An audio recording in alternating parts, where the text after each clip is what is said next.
alors balama kuma segu tungara les politologues de Binior comme balima nouvelle chamamba de baby nouvelle folo e jumen balima o ye anga premier ministre Choguel Kokala Maïga ani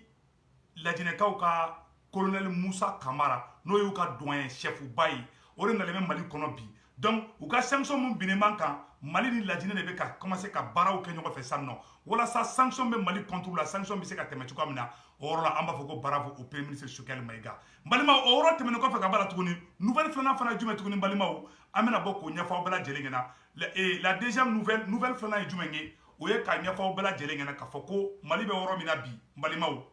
u kɛlen bɛ ka fɛnkɛ faransɛw bɛ an ka franc CFA dilan yɔrɔ min na an b'a fɔ yɔrɔ la ko tare franc CFA bɛ dilan yɔrɔ min na Paris kɔnɔna na ko tasuma de wulila la sisan donc o b'a yira k'a fɔ u kɛlen bɛ ka bagama kɛlɛ min bila Mali la Ala ma ɲa u bolo Ala bɛ Mali fɛ a kɛra bɛ Mali fɛ an y'o de fɔ maliyɛnw soyons fiers du Mali bi Ala bɛ k'an ka kɛlɛ kɛ bi faransɛw ka yɔrɔ min na ni an ka franc CFA bɛ dilan a yɔrɔ la balimaw o yɔrɔ ko tasuma de wulila o yɔrɔ la ka jeni o b'a yira k'a fɔ ko tare o b'a yira k'a fɔ ko u bɛ ka fɛn fɛn kɛ Ala bɛ ka bɛɛ sigi Faransi yɛrɛ ma o yɔrɔ tɛmɛnen kɔfɛ ka b'a la maliyɛnw a y'aw kɔlɔsi u bɛ ka nouvelle dɔ bila réseaux sociaux sanfɛla la ko force takuba a ye kuma lamɛn dɛ ko force takuba ko o ni armée malienne ko de bɛ ka jɛ ko ka kɛlɛ kɛ ɲɔgɔn fɛ force takuba an ka premier ministre bɔra a y'a fɔ bɛɛ lajɛlen ɲɛna ko force takuba ko tɛ force wɛrɛ ye ko ye u ka force min nana ko ka na Mali tila fila ye balimaw u ka force min bɔra Europe force européenne min bɔra ko ka na Mali tila fila ye u b'a fɔ de ma ko force takuba olu de bɛ ka nkalon tigɛ bi k'olu bɛ ka Mali armée dɛmɛ bi ko ka terroristes faga maliyɛnw a y'aw kɔlɔsi dɛ donc o ye gros titre ye gros titre filanan fana jumɛn ye nouvelle sabanan fana jumɛn tuguni balimaw Mali parti politique dɔw de bɛ ka fara ɲɔgɔn kan bi k'olu bɛ wuli président Assimi Goïta contre la ko les cadres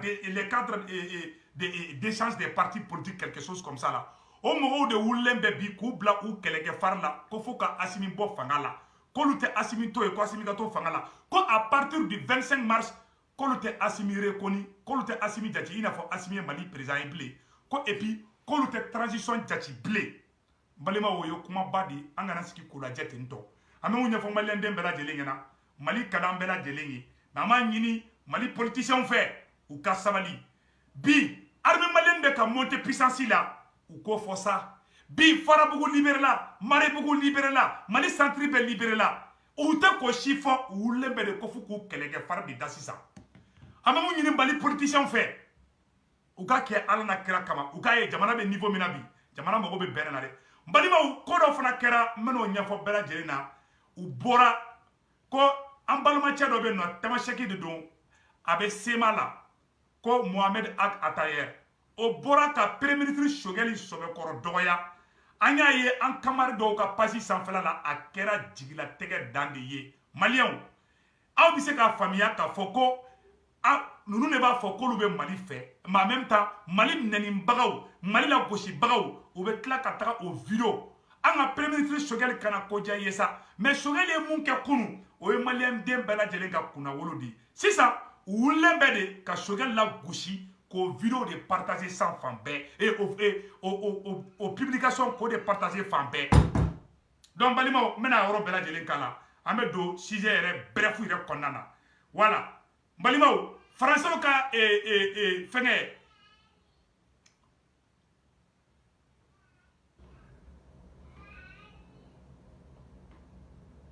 voilà faransɛw ka état major général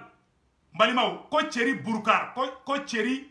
Boubacar a ko a ye nin kuma lamɛn dɛ poursuivre la lutte contre le terrorisme priorité de la France au Sahel l'état major général la priorité de la France est de rester poursuivre la lutte contre le terrorisme aux côtés des pays africains, a assuré le mardi le chef d'état-major général des armées françaises, le général Thierry Baccar. On veut aider les pays africains pour eux et aussi pour nous. Nos priorités est de rester aux côtés des pays comme le Mali, la Mauritanie, le Tchad, le Niger et le Burkina Faso, a déclaré lors d'une rencontre avec la presse à Abidjan. Mbalimao, Francis Tatola te koyi. Francis Tatola te de. Faransi ko kolo be fe ka to Mali kono u ka état major de bora ka kuma fa a photo filɛ nin ye ko Thierry Bourka ne Français ka état major do di tanto a bora a kumana a ko Faransi be fe ka to Mali kono ko ka to Abidjan ne ma fa na ngo Faransi te fe ka taga Assimi kana bo ka décret de signer ko Faransi ka taga ka bo Mali kono mais balimaw anga Assimi supporter janfa do de be fe ka wuli Assimi contre la balimaw Malien be ka to transition ko bi Assimi ini Choguel ayo tege di ɲɔgɔn ma anye kuma do fana mɛ ko juma na tan juma mi be nale ko suguba commerçant ko bena ɲɔgɔn ye ba dɔ kɛ ni juma seli bana à partir de 14h Bamako suguba la ko suguba commerçant bɛɛ kan ka ɲɔgɔn ye donc o fana communiqué fara ko ngo fɔ aw ɲɛna balimaw Mali politiciens wulilen bɛ bi ko fo ka Assimi ka fanga de dafiri bi balimaw amena tila ko yɔrɔ fana yira aw la mais moi ne dabali ban Mali armée nisɔndiyalen bɛ bi l'armée malienne est en train de monter en puissance ce qui m'a beaucoup déçu moi jigila tɛgɛ Mali politiciens bɛ wuli bi ko fo élection de ka kɛ ko charte de transition ko foyi tɛ fara transition kan ko Choguel ko ka démissionner ko parce que ko Choguel ye Faransi ka gundo ta ka waraka balimaw yani an ka taa ɲɛfɛ fɔlɔ an ka nisɔndiya n bɛna nisɔndiya vidéo dɔ yira aw la aw n'an bɛ jɛ k'u lajɛ ɲɔgɔn fɛ u ka franc CFA bɛ dilan yɔrɔ min na balimaw u ka imprimerie l'imprimerie qui fabrique les billets de franc CFA a prix fait a photo filɛ nin balimaw n bɛna photo yira aw la franc CFA bɛ dilan yɔrɔ min dɛ o de kosɔn segukaw ye duwawu min don ala ye segukaw ka duwawu minɛ yɔrɔ min na ni wari yɔrɔ min na n'u bɛ franc CFA dilan balimaw o yɔrɔ de tasuma wulila o yɔrɔ de la aw n'an ka lajɛ ɲɔgɔn fɛ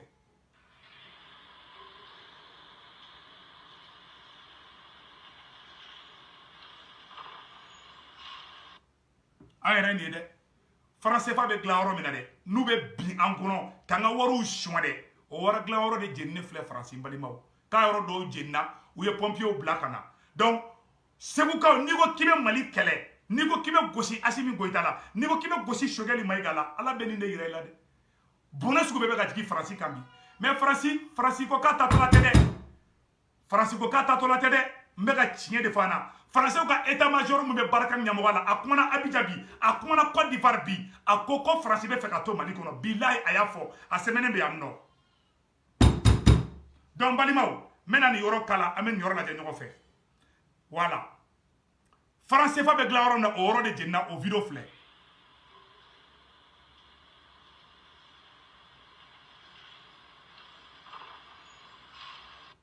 a yɛrɛ bɛɛ lajɛlen de ye dɛ ok n balimaw o tɛmɛnen kɔfɛ ka b'a la tuguni an balima dɔ bɔra fɛngɛ comme on appelle la an balima dɔ bɔra ko Franklin voilà ko Franklin voilà professeur de philo Guillaume Soroka représentant a nana ani Assimi Goïta ye ɲɔgɔn ye a taara a ye ani Assimi ye ɲɔgɔn ye a photo filɛ nin ye voilà panafricain bɛɛ bɛ Assimi fɛ bi a bɛɛ bɛ Choguel fɛ bi a bɛɛ ko k'u bɛ sa Assimi ni Choguel de nɔfɛ donc balimaw an bɛna bɔ k'o yɔrɔ nin yira aw la an bɛ jɛ k'u lajɛ ɲɔgɔn fɛ ani Choguel Maïga fana photo filɛ a yɔrɔ la a ko k'a bɛ sa Choguel nɔfɛ a photo filɛ nin ye balimaw o tɛmɛnen kɔfɛ ka b'a la lajinɛkaw fana ka doyen ko Musa Kamara le colonel Musa Kamara o fana nana Bamako kɔnɔ o ni Choguel Kokala Maïga bɛ ka ɲɔgɔn ye o fana photo filɛ nin ye an bɛna o photo bɔ k'o yira aw la sisan balimaw voilà lajinɛkaw ka doyen chef o bɛ Mali kɔnɔ bi a photo filɛ nin ye ani colonel Assimi Goïta photo filɛ yan voilà teni b'ale de la photo filɛ nin ye u nana u ni Mali bɛ ka kuma u bɛ ka kuma ɲɔgɔnyaw kɛ an y'a mɛn tuguni k'an ka gouvernement ni CEDEAO bɛ ka sigi ka fɔ kɛ o bɛɛ ye tare ye ni ala sɔnna ma embargo bɛ bɔ Mali kan maliyɛn fɛn fɛn sɛgɛnna ni embargo ko la a y'aw muɲu Assimi Goïta ni Choguel u bɛ ka u seko kɛ ni ala sɔnna ma embargo bɛ bɔ Mali kan bonne nouvelle caman de bɛ sira la ka na parti politique minnu fana wulilen bɛ bi u ye réunion de kɛ dɛ u b'u kɛlɛkɛ fara de kan ko Franklin Nyamsi voilà Franklin Nyamsi voilà panafricain dɔ de don Camerounais de don ko ni Choguel ye ɲɔgɔn ye n y'a photo yira aw la ani Assimi fana ɲɔgɔn ye donc étrangers olu de bɛ ka bɔ bi ka na maliyɛnw fo bi an balima minnu wulilen bɛ bi ko Choguel ka démissionner a y'a bolo da aw dusu la minnu fana ko tɛ transition reconnue an b'o deli a ye balle bila à terre mun ye jigila tigɛna bɛɛ ye maliyɛnw a bɛ se k'o faamuya ko kelen de ne Segu Tonkara jigila tigɛ rebelle ka petit dɔ bɛ yen nɔ ko Mohamed Ag Atayer a photo filɛ Mohamed Ag Atayer ni ne ye article dɔ sɛbɛn ka Choguel dɔgɔya ka Choguel buruja ni cɛni ye sema mɔgɔ de rebelle de do sema de do a tɔgɔ ko Mohamed Ag Atayer ni de ye article dɔ sɛbɛn ka Choguel nɛni ka Choguel dɔgɔya n tilala k'a ye dɔw ka page kan n petit frère Abdul Niang i tɛ Choguel fɛ cogo o cogo Choguel ye mun kɛ kunu a ye Mali kunnawolo a ye Modibo Keita kunnawolo a ye Afrique bɛɛ kunnawolo mɔgɔ min bɔra ka Choguel nɛni n'o tɔgɔ ko Mohamed Ag Atayer mɔgɔ min ko k'ale bɛ Azawad de fɛ aw kana kɛ Choguel fɛ aw de bɛ taga fara aw politiciens aw chroniqueurs aw tɛ Choguel fɛ aw tɛ Assimi fɛ aw de bɛ taa fara rebelles kan sisan nɔ aw de kɛra rebelles minnu y'an ka sɔrɔsiw da k'u kan tigɛ aw de kɛra olu ka porte parole ye bi Abdou Niang bɛ publication de kɛ bi ko sini k'a bɛ Assimi fɛ ni Assimi bɛ la gosi ni publication min ye a b'o fana bila kɔfila ni jɛgɛya petit frère a ɲɛ b'i ja la sa ne t'i dɔgɔya ne t'i nɛni mais bɛɛ ɲɛ bɛ bɛɛ la mɔgɔ si tɛ se ka bloquer Mali ko in na Segukaw ye danga min don maa ma n'i ye Mali juguya bilahi Ala ta to i da mon petit frère Abdou Niang e ka taga bi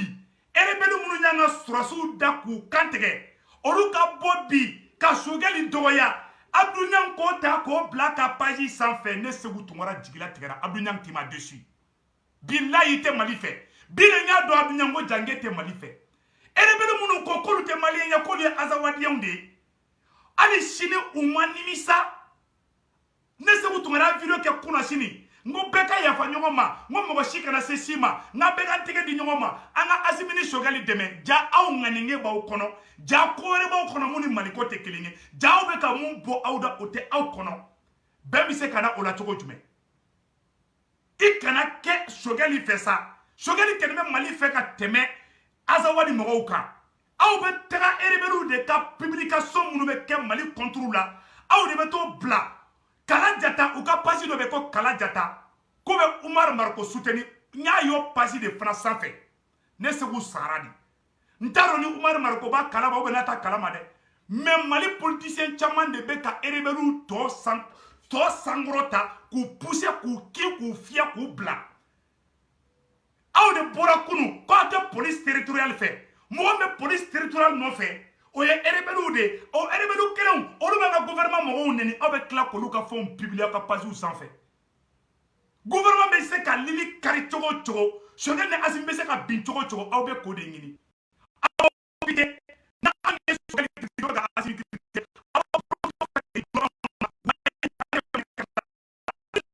n'o ye sema mɔgɔw ye aw bɛ k'olu ka fɛnw publier aw ka page sanfɛ nin ye malo et puis a tila tuguni ni cɛni ye publication min kɛ n balimaw n bɛna kalan ka lamɛn Mohamed Ag Atayer a tile kelen ma kɛ Mali fɛ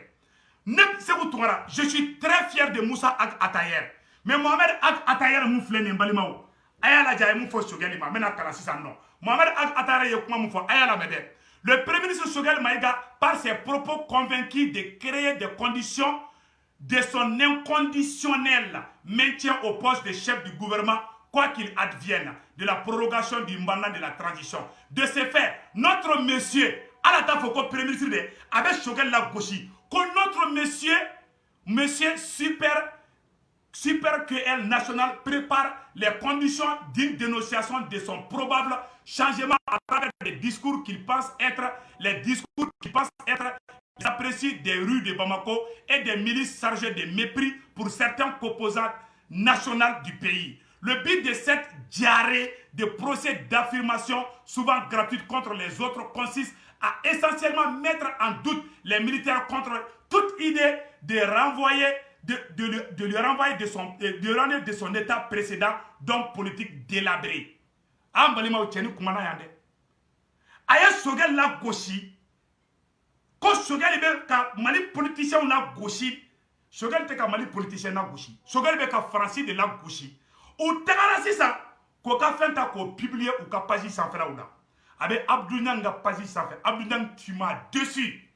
nous n'an ka sɔrɔsiw da k'u kan tigɛ Choguel ye kuma fɔ ambassadeur ma ni cɛni ma bɔ ka Mali défend a ka publication a ma dabɔ ka Mali défend a bɔra ka Azawad de défend a ka kuma kɔnɔna na a ko Choguel bɛ fɛ ka accord d'Alger de retarder Abdou Niang ko k'e bɛ accord d'Alger contre la ni bɛ Azawad de nɔfɛ Choguel ko k'a tɛ Azawad ko la e tɛ Choguel fɛ e bɛ taa fara nin kan k'o ka publication bila i ka page sanfɛ e ko fana kebe transition fait ni e mo ki souffre les gars fait ba fier ka nemu. C'est très grave, c'est décevant. Nous n'avons pas sur kantige. Maliens aya blau kuna Mali ta denyuma fait. Premier ministre halala yerewolo manadi Malima. Musa Maratara Kidali domina. Erebelu yanga préfet ou da ku kantige nu mo ndoke. Ni mo ndanga préfet ou da ku kantige Musa Maraka Kidal tagala.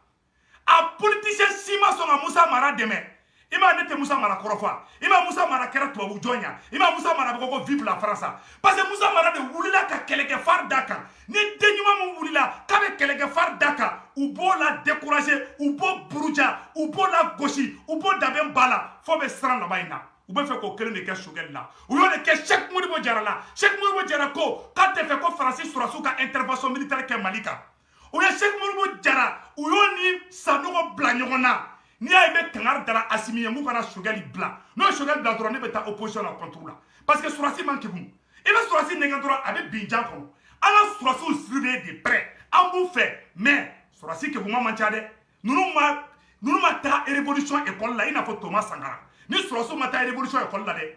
Mbe da oro là. Shogel de be kariaka kodoke. Au politicien te Mali kono ko mumake. Musa Mara tara domina. Kabeta Kidali libéré. Malien dembele kuna dunu ni barata ka Musa Mara supporter. Utara Musa Mara to tie kali ibeka bla nyona. Foka tie genga bo premier ministre ya. Maou ni kera Mali premier ministre ni be Mali fe be ka Mali boborola ni maou de be wuli contre la ki buruja ka Francis Sakoke. Uya ke Cheikh Modibo Diarra la. Ko buruja ko la goshi ko jamane no o faratile no sa do fana alam ne ko bla sa do retara kasola.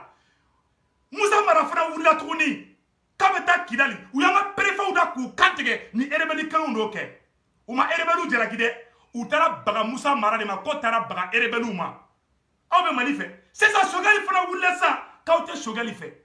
bila aw be Choguel ya onyana Choguel yere wulo deni ante Choguel labla mo yi je ne be sa Choguel ko la bila ne be mo do haramu Choguel ko la Choguel be kariya ka kuma mun fo bi Assimi te se ka fo Sourassi te Mali kono mun be se ka fo aye pantalon de don qui John Malé ni fait bêtise aye risque de ta Choguel est arrêt de mort de signer et je vais lui défendre jusqu'au bout de ma vie faut la changer là awan ta la bla mo chier aye quel dénuement fait jamana ta dénuement fait ni kera dénuement ni kera den dusuma ye halala ye yere wolo ou bila kushi awan namo dabla Mali be bi dingé kono balay Mali ma deli ka premier ministre so mun ka ni Choguel yi Choguel ya ka arrêt de mort de signer Choguel ye kuma mun fo tubabuka a conséquence be tla ka yuri Choguel contrôle awan ba deli Assimi fait Assimi Choguel to ibolo juste ni Choguel blado mi France ba éliminer fro itala Choguel ye France buruja ka France lebu ka France ko kari communication la Choguel ye RFI bati communication la Choguel ye France 24 bati communication la o tete Mali kono ki ngolo kayina tay communication la o tete me ma cheye ma dengue Mali kono anem be kuma ne sona Choguel ye bi mais do ba fo koute France fait Djouambe Choguel ko ate Malien desi ko Mali kono Djouambe Choguel ko ate Assimi ko ali mo do be Assimi kere fa o te Choguel fait voilà la vérité Malien be sa toko la a toko be ka fo Choguel te tonina depuis Choguel ba Assimi don Choguel est libre ba France contre la qu'on se dise la vérité et foutez la paix au gars au monsieur quand Choguel est populicier quand Choguel est populicier Choguel ma libre ba France contre la Choguel ka vidéo korobe mba jiao nyena Choguel ko France de terroristes glan ku bla ka taga Mali noir kama o ka soro ali M5 masigi o ka soro IBK ma bo fangala Choguel doke changa ke anga moga nyuma don ye quoi muya to nete Musa Mara kele aba ba Musa Mara nete ba Musa Mara contrôle la parce que Musa Mara wula domina kabeta Mali libéré ou ya décourager ni Musa Mara changer là en Mali on Musa Mara changer Musa Mara chef Farias il est à domina kabeta Mali noir libéré en chima demain en paya trahi on ne met mo ke mo djouye on ne met mo boss tradimenta on ne met mo boss sulamela ko ke kafriye en Mali on dabe mugu bo avec ngembo donc ko te France fait aya a leader ba tu me bolé ko barako Choguel panafricain on ne veut pas du gouvernement kana Choguel féliciter ou nyana parce que t'as fait au cas interpersonnel là mais on tient fo Choguel est un homme transition est mo ben so ne balini mais Choguel ko na fini misi be wasa amogo djumbe comme me se ka kuma bi ka teme Choguel ka Choguel ni job ka o to be di Joma o to be di Assimi de ma ni sogɛli ye tɔgɔ sɔrɔ bi o ye Asimi ka tɔgɔ de mais dɔw ko de an ka sogɛli fili kɛrɛfɛ an ka tugu Asimi kɔ ne tɛ don o jahiliya la o de kosɔn n ye camarade caman plaqué n tɛ don ka logique kɔnɔ parce que Mali ko kɛlɛ tɛ intérêt ko kɛlɛ de don bilahi ala an bɛ mun ɲɛfɔ bɛɛ lajɛlen ɲɛna maliyɛnw Mali politicien ye mun fɔ a y'a lajɛ dɛ Mali politicien ye mun fɔ ni yanni n ka don o yɔrɔ la ni Atayɛrɛ Ag ni tile kelen ma kɛ Mali fɛ ni ko ko Azawad di nin tɛ Mali fɛ a kɛra man ɲi a ŋaniŋɛ man ɲi ne ma tamasigi mɔgɔ juguman ye ka ni cɛ in bɔ il est méchant ce monsieur là il est très méchant mɔgɔ min tɛ aw faso fɛ mɔgɔ minnu y'a ka surasiw da k'u kan tigɛ k'an ka duguw ci k'an ka mairies jeni k'an ka ekɔlisow jeni o sababu bɔra mɔgɔ minnu na aw kana kɛ Asimi fɛ aw kana kɛ Sogɛli fɛ aw bɛ t'olu ka fɛnw de publier juguya l'homme noir est très méchant très méchant juguya bɛ Sogɛli kɔ bilahi tɛ maliyɛn den kɔ mais an ye Sogɛli kalifa ala la mais ni den ɲuman mun bɔra bɔ kɛlɛ aw ma Cheikh Modibo Jara kɛlɛ ya a ye Musa Mara kɛlɛ n ko Musa Mara changera de sinon Musa Mara wulila don min a tun bɛ fɛ ka Kidali libérer de o ko Musa Mara ye tɔgɔ ɲinina de u bɛɛ hali Umaru Mariko y'a fɔ ne ni Umaru Mariko ma bɛn a kuma la Umaru Mariko ko non ko Musa Mara jo t'a la n ko Umaru Mariko n ka bonya b'i kan depuis o don ne commencera ka siga Umaru Mariko la n y'a fɔ n kamaru ye n ko cɛ n ko Umaru Mariko ka kuma min tɛ ka don ne kunkolo la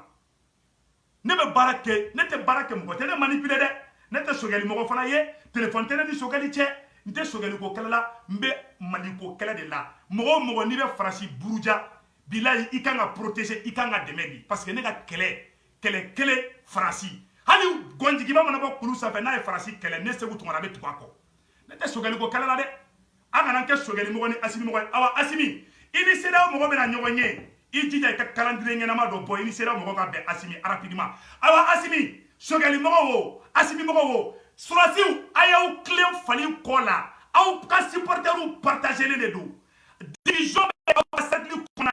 a ye jeune fɛn fɛn b'aw kɔ a kɛra M5 ye a kɛra Yɛrɛwolo a y'u bɛɛ fara ɲɔgɔn kan il faut être un leader rassembleur surasiw n'aw m'aw tilen fali kɔ la n'a ye Sogɛli perdi aw bɔgɔ bɛ kari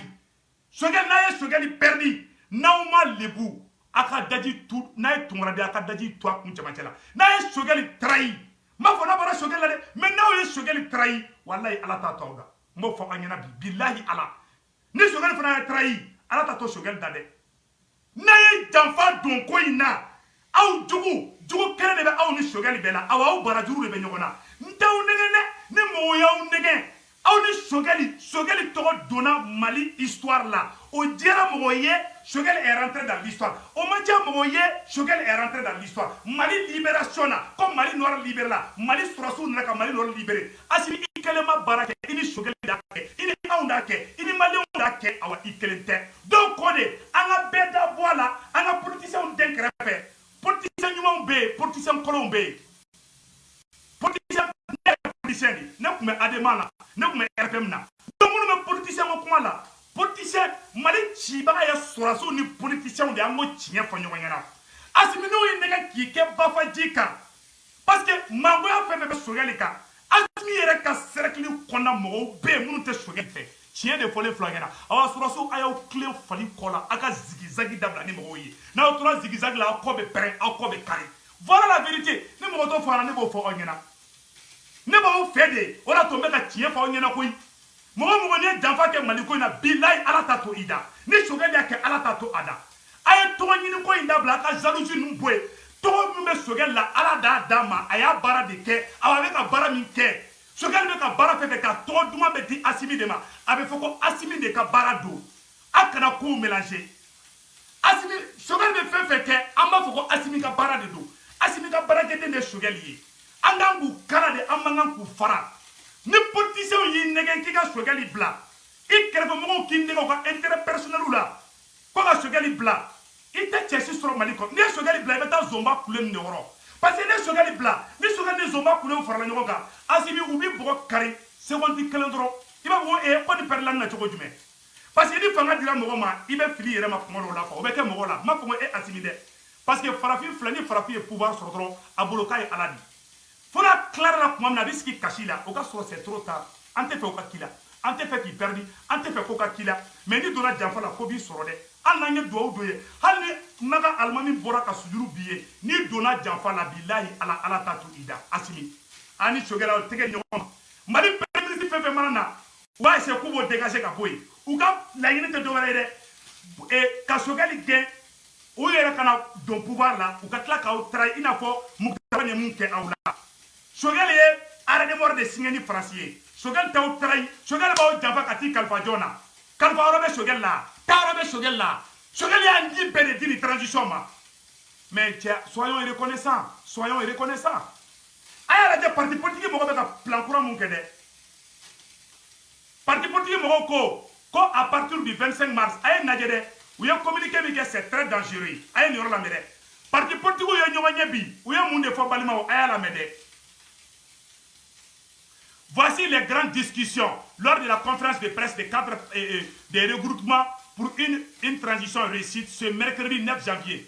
rejet de relecture de la charte de transition en cours ko transition ko ka dɔ fara transition kan politicien ko k'olu t'a la bilen au niveau du CNT o ye kelen ye u ko tuguni k'olu tɛ Mali gouvernement k'u t'a reconnu bilen k'olu tɛ Mali gouvernement k'u t'a reconnu bilen o ye fila ye sabanan ye jumɛn ye k'olu tɛ la mise en place avec un gouvernement de mission conduit par un premier ministre neutre ko fo Sogɛli de ka bɔ premier ministre ya la ko sinon k'olu da tɛ ko foyi la bilen awa k'olu bɛna manifestation de daminɛ k'olu bɛna taa boulevard de l'Indépendance de la ko ka Asimi ni Sogɛli gɛn ka bɔ fanga la Mali parti politique fana wulilen b'o de kɛlɛ la bi ni nin fasugu kɛra an kana mun de kɛ Asimi ni Sogɛli a y'aw tɛgɛ di ɲɔgɔn ma an jeunes minnu bɛ u kɔ an ka fadenyaw dabila an ka manamanakow dabila parce que mɔgɔ hakili dɔgɔn dɔw bɛ yen u bɛ ka na ni division ye déjà donc k'olu bɛ Asimi ka leadership de kɔnɔ k'olu bɛ don Asimi ka leadership de kɔnɔ k'olu tɛ mɔgɔ wɛrɛ dɔn ni Asimi tɛ k'olu tɛ politicien fɛ i tɛ se ka Mali jɔ ni politicien tɛ Mali sɔrɔsiw bɛ ta cogo min an b'u ta cogo dɔn Mali i bɛ taa Emiya la cogoya min na i bɛ taa Prytanée militaire la cogo min na fantanden tɛ taa Prytanée militaire la mɔgɔ o mɔgɔ bɛ taa Prytanée militaire la Mali kɔnɔ n'i fa tɛ sɔrɔsi ye i somɔgɔ dɔ bɛ sɔrɔsi ye ou bien i ni politicien dɔ bɛ ɲɔgɔn dɔn o mɔgɔ kelenw de tɛ fanga la bi yan an bɛ se ka politiciens kɛlɛ yan politiciens ka mɔgɔ min yɛrɛ bɛ hali garadew la parmi les colonels politiciens ka mɔgɔ dilannen b'u la u denmusow furulen b'a dɔw ma u nɛbɛ y'a dɔw ye u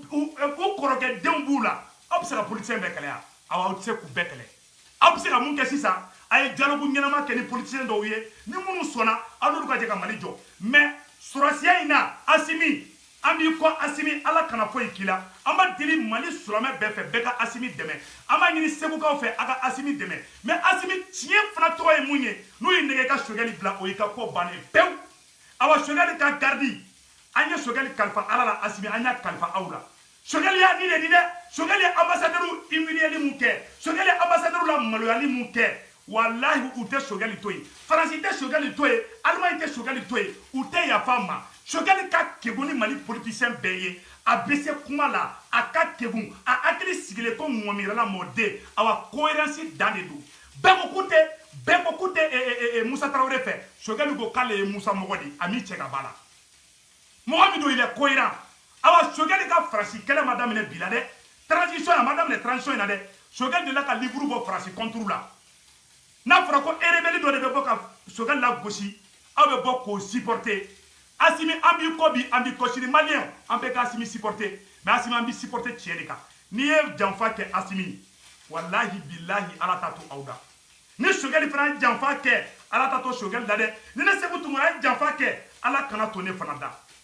danga de don ne don dɛ segukaw y'a danga don kitakaw y'a danga don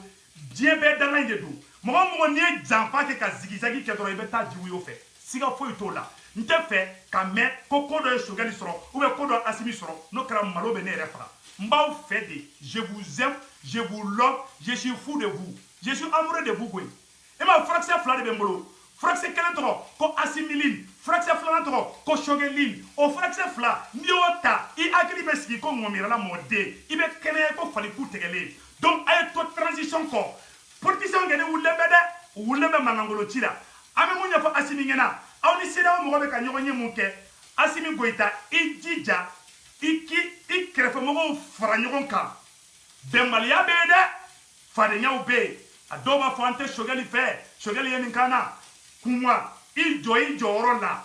Assimi n'i y'a ye Rwanda président sera ka Rwanda bɛɛ fara ɲɔgɔn kan a ye mɔgɔw de fara ɲɔgɔn kan dɛ Assimi mɔgɔw fara ɲɔgɔn kan n tɛ dogo i la dɛ mɔgɔ dɔw bɛ yen fo ka diɲɛ wuli olu tɛ fara ɲɔgɔn kan fɛ n'i ye mɔgɔw fara ɲɔgɔn kan walayi Ala bɛ fanga Ala b'a tɔ d'i ma Paul Kagame n'o Rwanda président ye Paul Kagame nalen ale ka siya o bɛna fɔ Tamasheku bɛ Mali la cogoya min na u ka siya man ca mais a nana fanga la a ye bɛɛ fara ɲɔgɔn kan ko bɛɛ ka yafa ɲɔgɔn ma ka loi kuraw sigi o loi kuraw de sigilen kɔfɛ mɔgɔ minnu bɔr'o kɔnɔ a y'a bɛɛ exécuté a ye mɔgɔ min faga dan t'a la awa mɔgɔ si ma jalaki Rwanda a ye bɛɛ wele n'i ye ne bila Assimi place la bi n bɛ politicien bɛɛ fara ɲɔgɔn kan ka amnistie générale kɛ mais minnu ye faso nafolo suɲɛ u b'a sara dɔɔni dɔɔni mais an bɛ yafa bɛɛ ma minnu bɛ kaso la o bɛɛ bɛ bila mais loi kura de bɛ sigi ni mɔgɔ wɛrɛ ko wɛrɛ ka dɔrɔn i bɛ minɛ k'i gulo a banna n'o loi sigira wulukɛba sigiyɔrɔ y'a kukala de o ni mun wulila k'a bɛ ko wɛrɛ daminɛ dɔrɔn loi kɛni bɛ yen mɔgɔ si t'a fɔ ko Assimi de nɔ don Rwanda président y'o de kɛ ka Rwanda mara Assimi b'i conseiller kana gɛrɛ wuli ni opposant ninnu na minnu wulila k'u bɛ i kɛlɛ kana gɛrɛ wulu la u nɛgɛ hali bi i ka faveur dɔ d'u ma mais kana Choguel bila dɛ u nɛgɛ i ka amnistie dɔ k'u ye i ka faveur dɔ ni k'u ye i ka bɛɛ fara ɲɔgɔn kan i kana mɔgɔ si kɛlɛ minnu wulilen bɛ ka kɛlɛkɛ farida kɔngɔ de b'u la minɔgɔ de b'u la u ka wari banna pewu awa ma fɔ i ka wari d'u ma dɛ o wele k'u la sensibiliser forow bɛ yen i bɛ dabakalani san ka d'u ma ka taa sɛnɛ kɛ ni mun bɛ fɛ ka wotoro poussé kɛ u ka wotoro poussé kɛ wari kɛni tɛ yen dɛ Assimi an bɛ fɛ Mali ka ɲɛ i bolo de awa Mali bɛ ɲɛ i bolo cogoya min na i ye réconcilier ni bɛɛ ye o ye kelen ye filanan n'i ye réconciliation nationale kɛ ka amnistie générale kɛ i bɛ loi kuraw de sigi o kɔfɛ maa si tɛ bɔ o sariya kɔnɔ n'i y'o kɛ